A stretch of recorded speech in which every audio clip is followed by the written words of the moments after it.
Good morning. My name is Phyllis King. My pronouns are she and hers. I am a member of the Worship and Music Committee, and I will be your worship associate this morning. I am delighted to welcome you here, whether you are visiting this morning or a regular member. Please check with a greeter if you have any questions. Today, we acknowledge that we are located in a place that was once the Wampanoag village of Patuxent. We strive to follow their example and be faithful stewards of this sacred land. Today's service is entitled Worship and Prayer for Deferential but Cautious Skeptics, presented by Reverend Judith Campbell. We are live streaming on YouTube every Sunday, and we welcome you to our service. It would be wonderful if you could join us in person when you are able. However, when you are not, YouTube is a wonderful option. Our joys and concerns portion of the service will be edited out so we can ensure privacy. Because our services vary from week to week, we suggest you visit us again to experience the variety of worship we offer. If you are a visitor, please consider signing the guest book, which is in the foyer, so you can receive our weekly e-blast. Please join us after the service for coffee hour in our parlor. There. Whoever you are, whomever you love, whatever you believe, wherever you are on your journey, let us walk together this hour.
Thank you, Emily.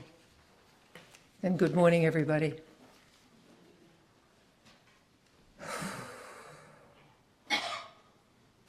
Spirit of creation, Holy One of being, higher power, still small voice. Be with us, all of us, right here, right now, as we try to understand once again what is going on in the world around us. No, wait a minute, cancel that. Understand is not the right word here, because there is no understanding of hate and greed and a lust for power that disregards human life as we know it. That vanquishes hope. That obliterates all things. That obliterates all things bright and beautiful without fear or favor. Hear me as I cry out for all who are in the path of this most recent battle of the egos and the bankrolls and the spotlight. Help me turn my anger and my outrage into action. You standing here, sitting here around me, standing with me, help me have the courage and the strength to stand up and speak out, to call my congressmen and women, and to get out the vote and to vote while we still have the privilege of doing so. May I know and feel the strength and the support of this faith in action community, that I may raise my voice, open my heart, and have the courage to take the right action that is and will be needed to effect change here and in the larger world. At one time, I might have said, I lift my eyes unto the hills whence cometh my help, but that doesn't work for me today. Instead, I will say, let me look into the eyes of the people around me. Friends, neighbors, my own children, all of our children and their parents. And from this very human-to-human connection, may we all find the strength and the resilience and the power to stand up and speak out our values and our truth. Come, let us be together this morning, right now, here in this little chapel in Plymouth, Massachusetts. Let us gather in hope, in faith, in determination, and may we do this in the holy mystery of kindness, of mercy, and of love. May it be so.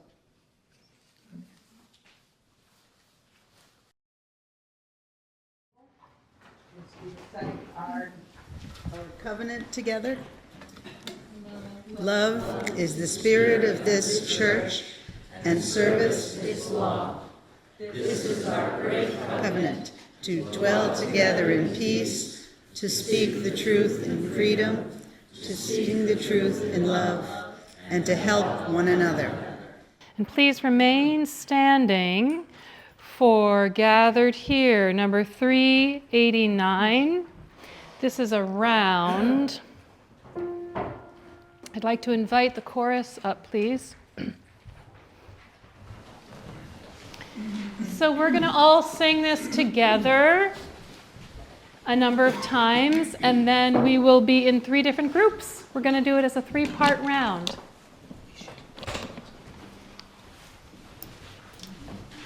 So the chorus will do it a few times. Just get comfortable with us. Good. Gathered here in the mystery of the hour, gathered here in one strong body, gathered here in the struggle and the power, Spirit draw near, gathered here in the mystery of the hour, gathered here in one strong body, gathered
Please be seated.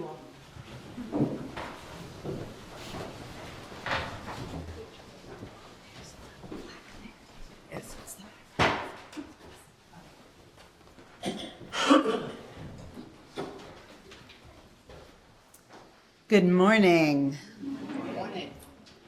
So, there's going to be discussion about prayer today. And as we were talking via Zoom from Mexico and Plymouth and all over the place, we had a whole bunch of discussions about this concept of prayer. And it was interesting because the first thing that happened for me is I went back to being a child. And I bet there's a prayer you might remember from when you were a child. Now I lay me down to sleep. I pray the Lord my soul to keep. If I should die before I wake, I pray the Lord my soul to take. Why do kids have to say that? Doesn't make sense, but we did. And I still remember it. By my bed.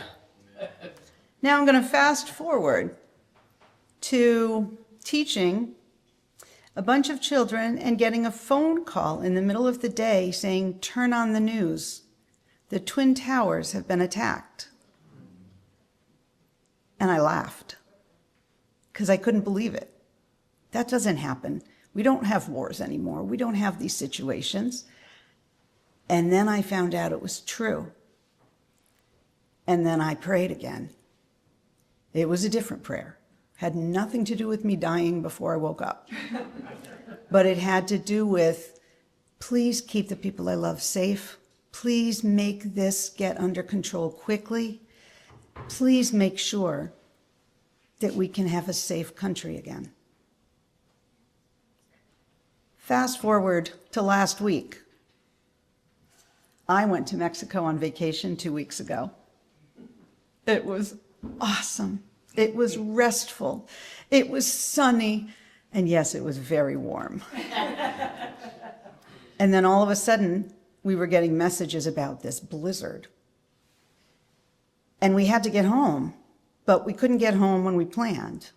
And so I thought of all of these different ways I could maybe find a way to get home. And I couldn't.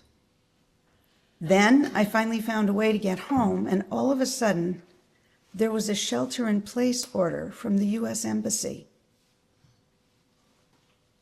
I'm in Mexico on vacation. That doesn't happen in the real world. But it did. And so even though I could find a way home after a blizzard, I couldn't find a way home that was safe, that wasn't sheltering in place, because they were lighting cars on fire. And they were saying that airports weren't safe. So I prayed that I would make the right decision, that I would have an answer that made sense, because my head was bouncing here to here to here to here.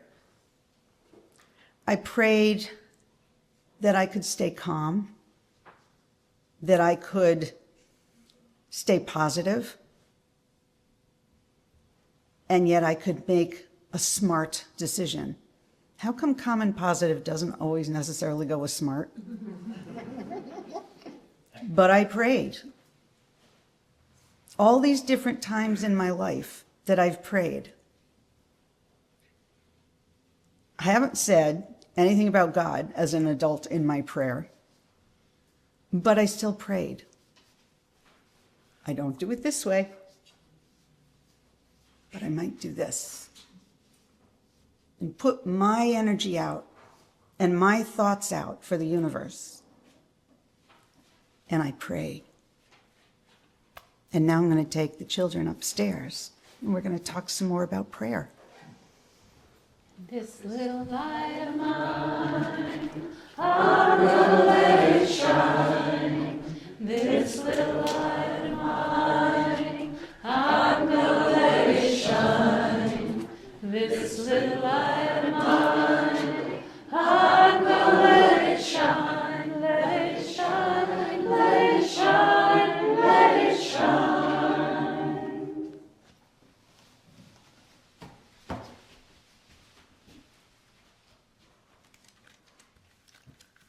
Get close to the mic. That's fine, yes.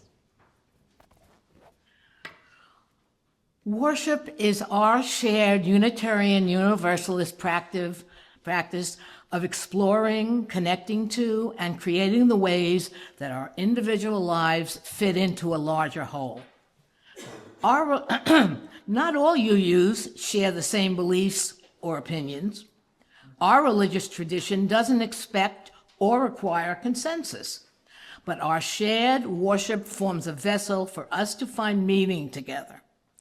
By devoting ourselves to a regular time of encountering and engaging that which is greater, wiser, and more compassionate than our individual selves, we create opportunities for transformation and healing. For example, while our Sunday morning services tend to follow a similar format, services created by and for youth and young adults push against traditional expectations. Another example is how our renewed collective commitment to racial justice is reshaping our approach to worship.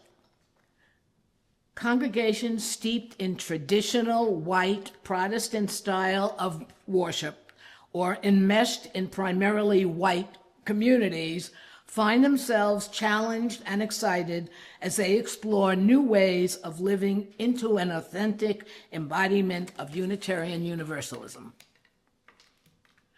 Across these varied and evolving practices, the constant is relationship. Our worship elements each have a relational purpose, connecting us to our faith, our values, or the sacred mystery in which we live. The chalice lighting, a hallmark of most Unitarian Universalist worship, is a powerful visual symbol. Some UUs would say that the flaming chalice creates sacred space, while others consider the chalice a connection to our roots, to our UU kin around the world. However the flame is lit, and regardless whether it is lit by a child, a family, or the minister, it is a unifying emblem for Unitarian Universalists both in and out of worship. Unitarian Universalists are driven by relationship. Our relationships of care and concern with one another within the congregation, our relationship with the human family beyond the congregation, and even our individual relationship with mystery or wisdom or God. Most Unitarian Universalists have come to expect their worship experience to center around the reading of a text and the delivery of a sermon, most commonly by a minister. As recently as a century ago, that text was usually Christian scripture. Today, the sources of UU worship services can be creative and expansive. This is true of both content. For example, on any given Sunday, the liturgy might draw from contemporary poets, science fiction, a sacred text of another religion, or pop culture, and form, as most congregations include digital media in worship, such as slam poetry, performance, or a musical video. It is not unusual, in fact, for UU worship to lift up or refer to other faith traditions. We understand our faith to be an elastic, curious one. Although we take pains to discern the difference between appreciating another tradition and appropriating it irresponsibly.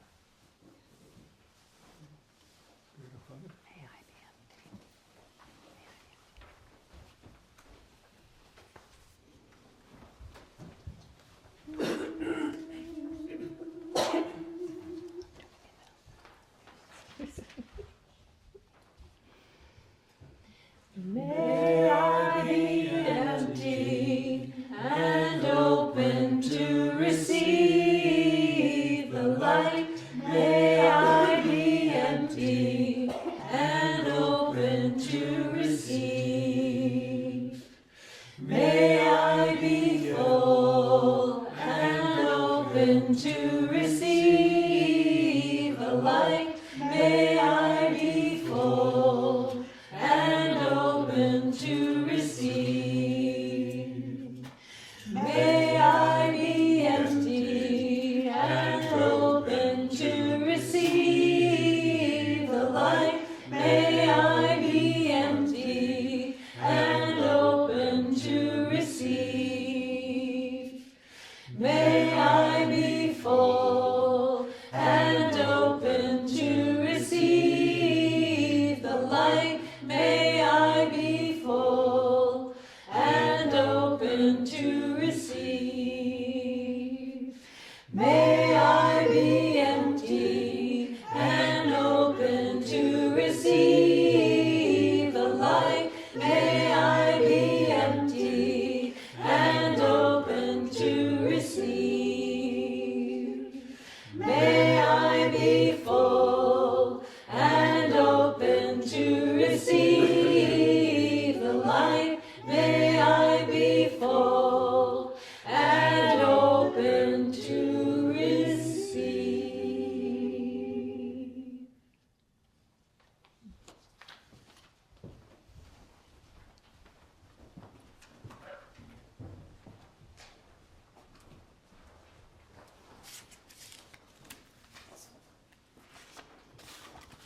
I didn't jump up in time to say that Phyllis's reading was from one of the UUA pamphlets for people considering UUism.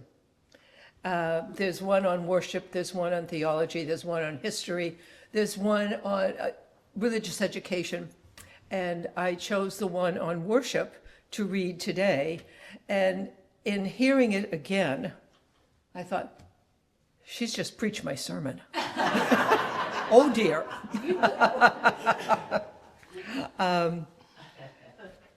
Before I start, today is a miracle of technology, spit and gumption, masking tape, and determination. We met because I didn't have internet all week long and to do everything else. I lost it again, so the only way I could get my sermon printed was to take a picture of it on my phone, send it to Vaughn, who then printed it out as a screenshot. So here I am, and I decided that in honor of all of you, I would not wear sensible shoes today. I would wear something bright and springy because any story I could tell, you all have been through more. When I drove out this morning, a rack of trees in our condo grouping was completely sheared off, just smashed. And the wind was fierce, the snow was fierce. It was incredibly beautiful. And now I'll get on with my work. Thank you for coming. Thank you for coming. This topic came, worship and prayer for questioners and skeptics. This topic came out of our new to UU conversations that we've been having here and on Zoom since January. In those sessions, we talk about anything and everything that comes to mind. And we, moi included, ask a lot of questions. Some of these are about the history and philosophy of the UU movement and the nature of our mission. But it isn't long before we get around to the big questions. The ones about the nature of the divine, what is holy, what is the meaning of life, what is the nature of the Spirit, of the Holy Spirit. And if so many of us have questions and or doubts about the nature and presence of the holy and the nature and purpose of prayer, then what in heaven or hell is another popular question. Are we all doing here on Sunday morning at something we call a worship service? if we can't agree on what we're worshiping or what in fact worship is. We are, by tradition and almost by dogma, skeptics and questioners of authority, respectfully, of course. Some of our most popular comments and responses are, "How come?" "Says who?" "Prove it." And for many of us, question authority respectfully, of course, is the eighth principle. To ask questions with respect and a sincere interest in the answer, even if we don't like what we hear. Two of those FAQs, frequently asked questions, are about the nature of prayer and the nature of worship in a religious denomination, and we are listed in the yellow pages, remember them? Under religious denomination and houses of worship. In a denomination, a covenanted community, where so many of us question the nature and the very existence of, the gender identity of, the power of, the holy or the sacred in our lives. The dictionary definition of worship was complicated. It comes from worth and ship. Think of your lordship, your ladyship, holding something in sort of reverence. But it's more than that. For that very reason, many of our UU congregations, Kingston and Chatham on the Cape to mention two, call their main central building the meeting house rather than the church or the sanctuary.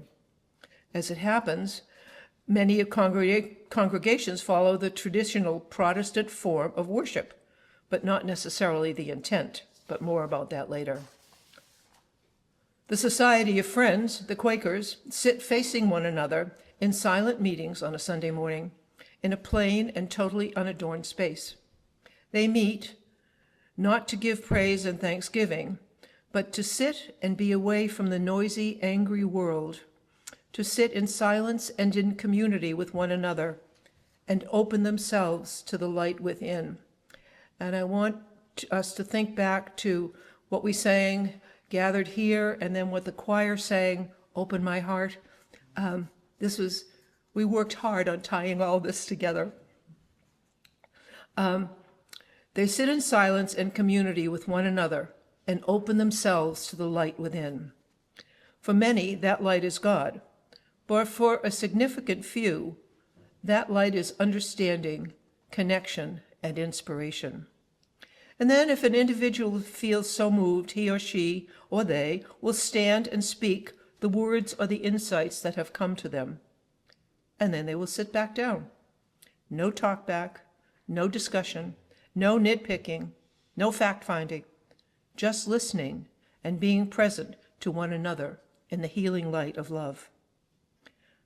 Most UU congregations follow the traditional Protestant format for a Sunday service.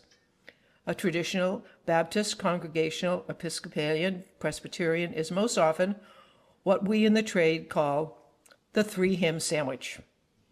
The format, 3 hymns, a Bible reading, usually from the Old Testament or the Hebrew Bible, then some prayers, typically praise and thanksgiving, another reading, this time from the New Testament or the Gospel of Jesus, and then a sermon or a homily, which is based on the Bible reading designated for that day on the calendar. We here in UU Land have kept that format mostly. Our services usually consist of a couple of songs, not necessarily hymns, a reading that could come from anything from a religious text to the New York Times, and possibly someday in the future, who knows, the Plymouth Independent. In other words, anything that is appropriate to the theme of the morning. And of course, the sermon itself, or the message of the morning, which, like the older format, is directly related to the reading that comes before it. The rest, other prayerful times, periods of silent prayer and meditation, and the sharing of joys and concerns, are in the Roman Catholic tradition, the prayers of the people, and a closing prayer, or musical meditation, benediction, complete the ritual. Some years ago, Martha's Vineyard parishioner of mine said he liked my sermons because they gave him something to chew on for the rest of the week. I like that analogy, and I try to keep it in front of my thinking every time I sit down to write one of these. Something to chew on. Or as some clergy have been known to say behind closed doors, our job as ministers is to comfort the afflicted and afflict the comfortable. Those of you who know me, I'm right on. And that brings me back to my opening prayer. And yes, it was a prayer, and it was directed to all of us, a prayer for peace and understanding to all of us and maybe to the world. It is our tradition to respect the beliefs and practices of others, and that we can learn something valuable from other ways of thinking, and if nothing else, to stretch our own thinking into a more pliable construct. Oops. UUs around the world are having conversations about doing church differently. That a format that was developed in the 17th and 18th centuries is outdated and doesn't relate to today's world and today's problems. And yet, it is not uncommon when some brave soul makes a suggestion about changing the nature and time, or, God forbid, the day of the week, of the weekly meeting, all hell breaks loose. And the charge is led by the most devout UUs of all, the diehards of the congregation, who came here because we are different. And now that we're here, don't change anything.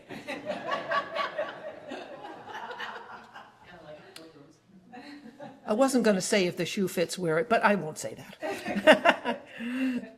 That brings me to the other. So, in general, we are, as a congregational, covenantal congregational group, we determine the nature of our worship services. More and more churches are doing Friday night worship or church supper worship. And I know I've mentioned it before, some English friends of mine do, on one Sunday a month, they do a walk. For the real walkers, it's a 5-mile walk. For the less able walkers, it's a 1-mile walk.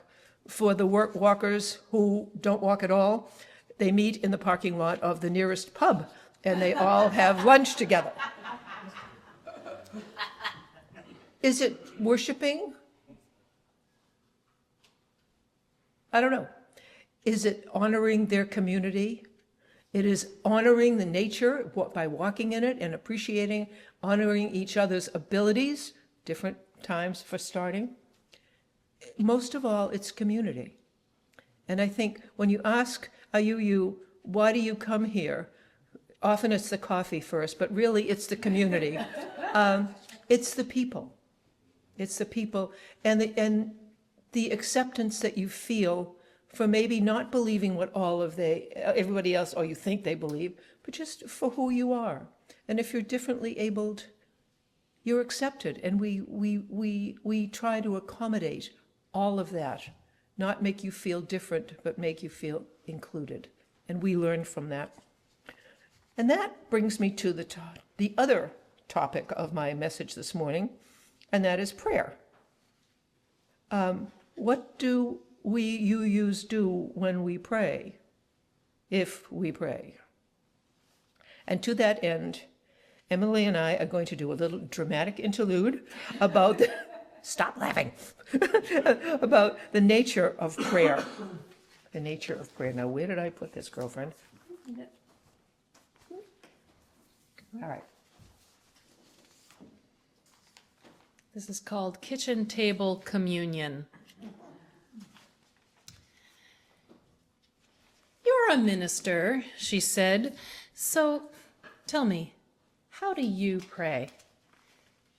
Do you find a quiet place, light a candle, find a soothing sound? Do you pray with words, or with your hands, or with your whole body? Or do you burn incense? Do you play music, sit in silence? Do you pray alone? Or do you do it in the company of other prayers? Do you pray with words you know? Or do you make them up as you go along? Or as the need arises? And then, when all is said or not said, done or not done, can you tell me, please, who or what do you pray to? And if you do it in the first person singular in your own voice, or do you call upon a sainted intercessor of the first or second order according to the calendar or the category or the hierarchy of need? And if you pray at all, or think you do, and then you need to tell me how, or if it works.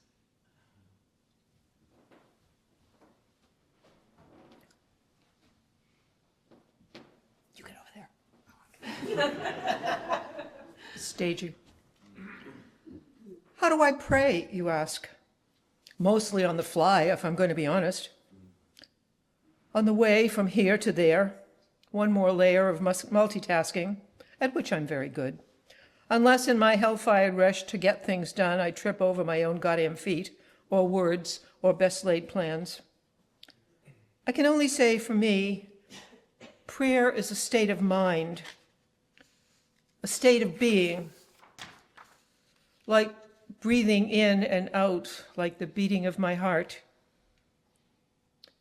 I like to think that it is that oversoul of awareness that is always with me, driving, doing dishes, loving, longing, and laughing out loud until you and I, or we, cry out for release. Prayer is at the very core of my being, mostly without my even knowing.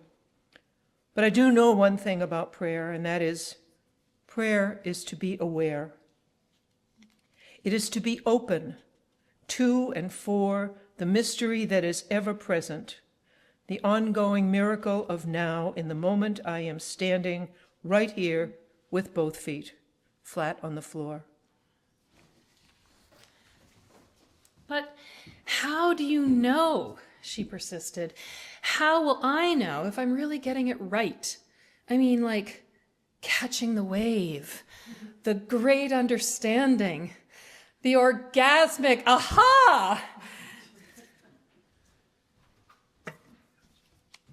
You will and you won't get it right, she said. There is no accurate measure. Prayer is and can be life itself, the question and the answer, the cause and the effect, the alpha and the omega, the world without end, sometimes, and for me, more often than not, just being.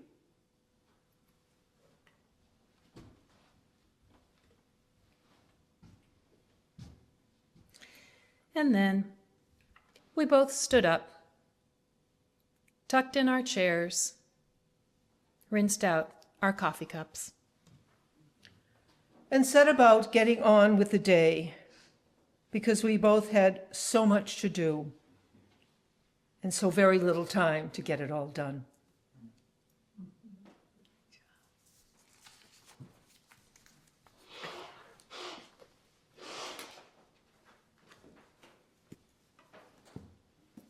I'm going to close with a very familiar hymn. We're going to sing it later, but a prayer that a lot of you use either personally or in community worship is the song written by Carolyn McDade, Spirit of Life.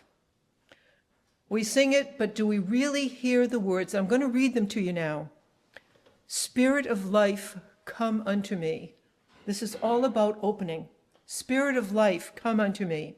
Sing in my heart all the stirrings of compassion. What is this world lacking right now for so many of us is compassion. Blow in the wind, rise in the sea, move in the hand. Spirit, Spirit, I feel you in the wind, I see you in the sea, I feel you in my own hands. You give the life the shape of justice. Our you calling is to justice, to make the world a better place. Roots hold me close. Our roots, we have familial roots. This place, you people, you're all each other's roots. You are holding each other in times of craziness. Wings set me free. There's always a chance to hope. For me, there's always a chance to think of something new, be free to create, not be constrained, not being told what to think. Let me think, let me evolve, let me grow. Spirit of life, come to me. Come to me. Let's sing it.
And really finally, if you can see, this is a picture of an iris. It's a beautiful, beautiful, beautiful photograph of an iris. And it's underneath Mary Oliver's words. Mary Oliver's words are underneath it. The title of the poem is Praying. It doesn't have to be the blue iris. It could be weeds in a vacant lot or a few small stones. Just pay attention. Then patch a few words together and don't try to make them elaborate. This isn't a contest, but a doorway. A doorway into thanks and a silence in which another voice may speak. Blessed be. The offering we take each Sunday is an opportunity to recommit to this place and to these people. It is as much a ritual as singing together, lighting our chalice, or reciting our covenant. The offering will now be received in grateful appreciation of our shared hope and values.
seated. This is the time in our service when we invite people to come up and share with us your personal joys, concerns, and celebrations. We do ask that you speak clearly into the microphone and introduce yourself, and please keep it brief so that we have time for everyone that wishes to share. So I invite you forward.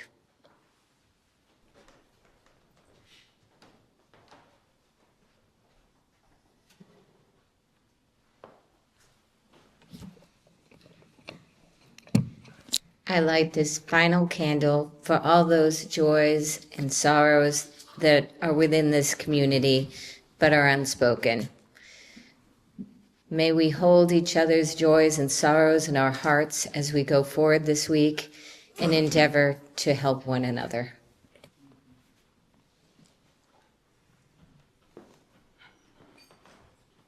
From the Native American tradition.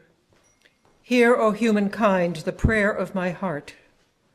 For are we not one? Have we not one desire to heal our Mother Earth and bind her wounds? To hear again from dark forests and flashing rivers the varied, ever-changing song of creation. O humankind, are we not all brothers and sisters? Are we not the grandchildren of the great mystery? Do we not all want to love and be loved, to work and to play and to sing and dance together? But we live in fear, fear that is hate, fear that is mistrust, fear that is envy, greed, vanity, fear that is ambition, competition, aggression, fear that is loneliness, anger, bitterness, and cruelty. And yet fear is only twisted love, love turned back on itself, love that was denied, love that was rejected. Love is life. Creation, seed and leaf, and blossom and fruit and seed. Love is growth and search and reach and touch and dance. Love is nurture and succor and feed and pleasure. Love is life believing in itself. And life is the sacred mystery, singing to itself, dancing to its drum, telling tales, improvising, playing, and we are all that spirit, our stories, all but one cosmic story, that we are love indeed. The perfect love in me seeks the love in you. And if our eyes could meet without fear, we would recognize each other and rejoice. For love is life, believing in itself. Let us be quiet now, together, drawing strength from each other's strength and from our community.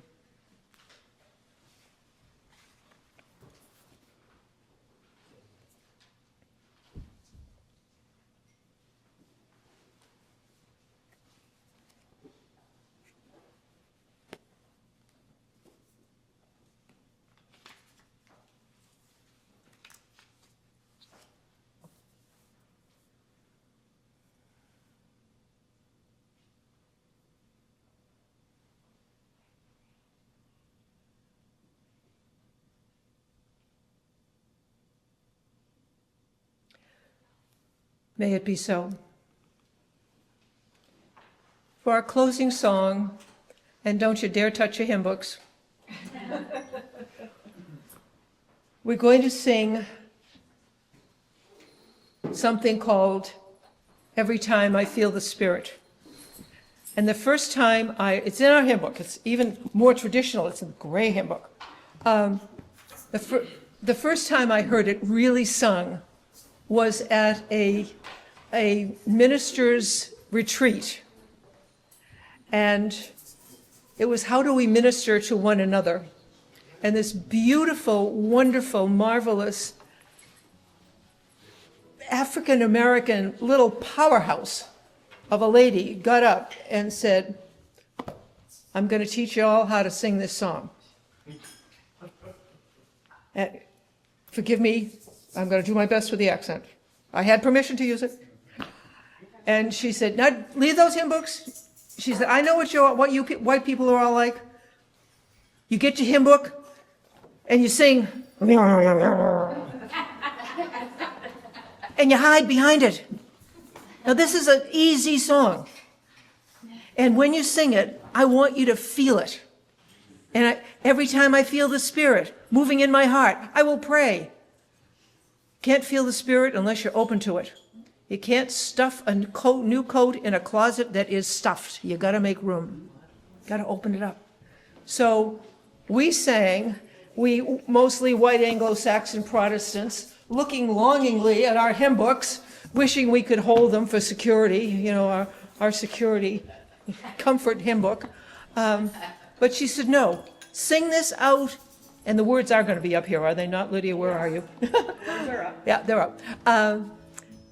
Sing it like you mean it. Move your body. Pray, sing with your whole body. Sing with your heart. And be Jesus, we did it. All these staid, elderly, white. The black folks had no trouble. They were, but the white folks, we don't do that anymore. Get over it. All right, stand on up, everybody. We're going to do this song twice. Every time I feel the Spirit moving in my heart, I will pray. Yes, every time I feel the Spirit moving in my heart, I will pray. Up on the mountain, my God spoke, for the mountain fire and smoke. All around me looked so fine. Ask my God if all was mine.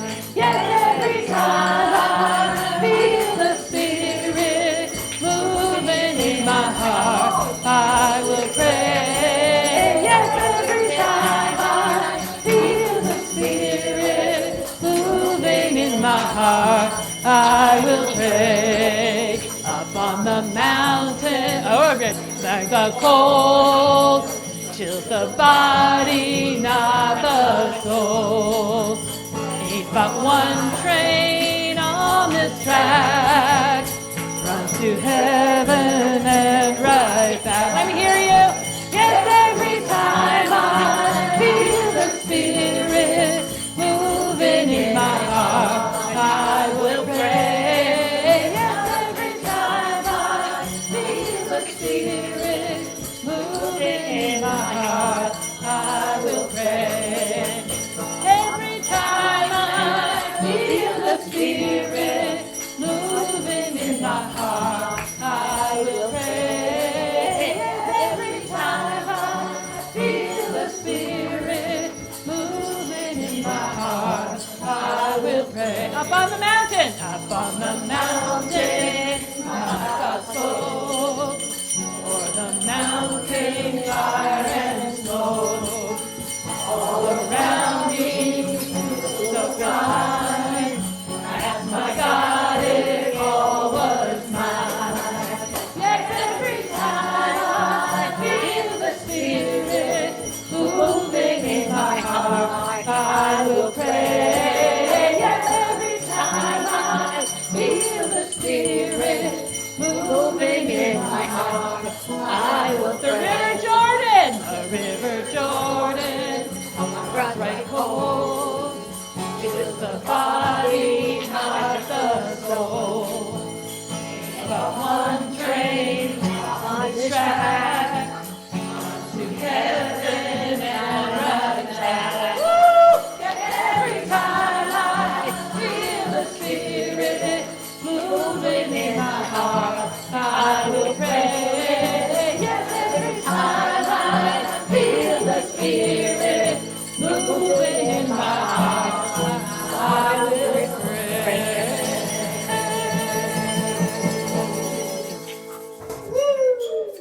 Well done. Please be seated.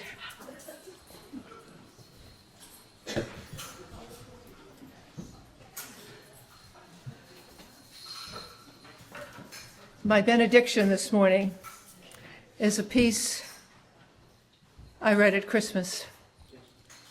And the card that I'm reading it from was a Christmas gift from a former nun who was a neighbor, because it's one of her favorites. She's Catholic.